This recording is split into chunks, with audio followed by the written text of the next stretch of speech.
Hello and welcome to that new YouTube video about 5 steps that will make you a high tier player in Hunt Showdown. There is very good players in Hunt, but if you want to be a tough high tier players, listen to the steps. We will see 5 steps. The last one is about IM, but it comes at the end. You will understand why. The first step, you need to understand that dying is okay.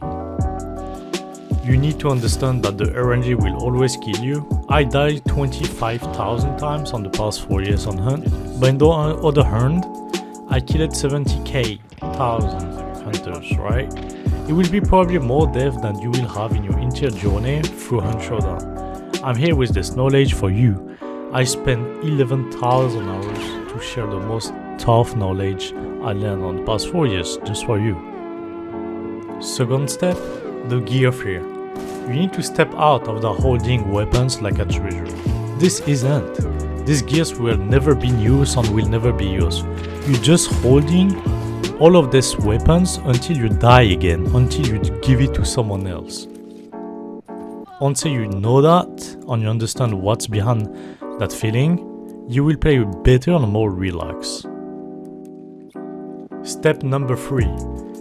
You probably hear it a lot, but it's about map knowledge and positioning. This one comes back again and again, but if you aren't aware about where you are, on what's your next move, on if you want to get better at PvP, you need to know every single corner in the map.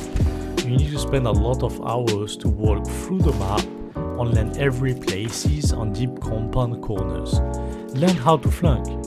Learn how to get an advantage out of your opponents every time you're in a fight. Make the enemy play your fight and not their fight. It's major how important it is. Awareness is about always thinking about your next move.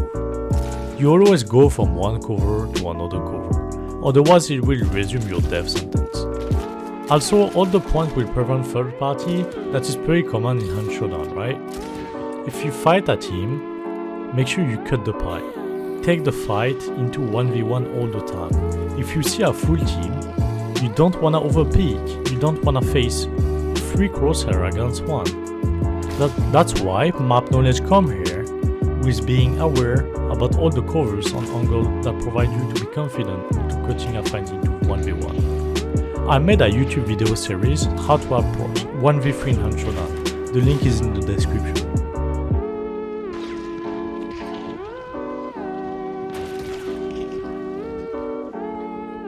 Step number 4.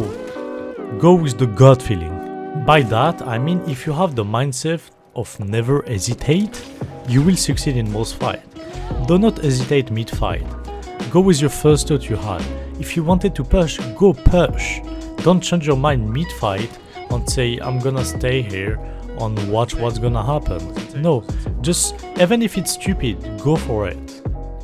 Don't change your mind. If you die, it's okay.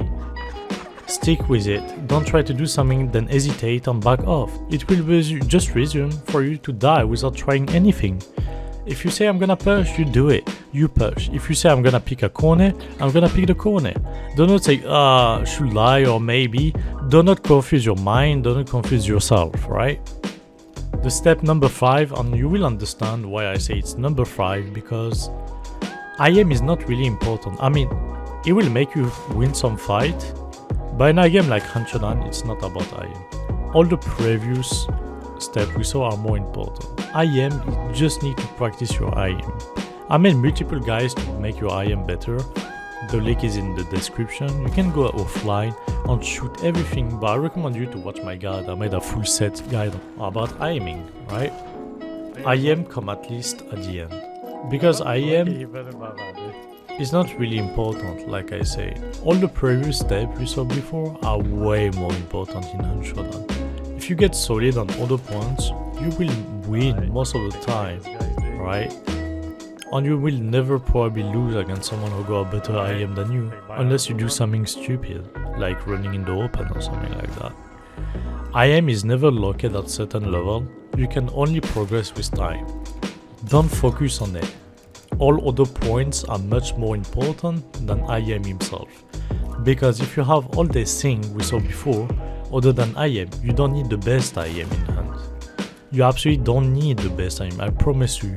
You can catch someone from behind or from a different angle, or just throughout positioning someone, you know? It's all about this for previous one, then the IM's gone. And that's why you become 80% better than the player is. A triple! Sheesh! A triple!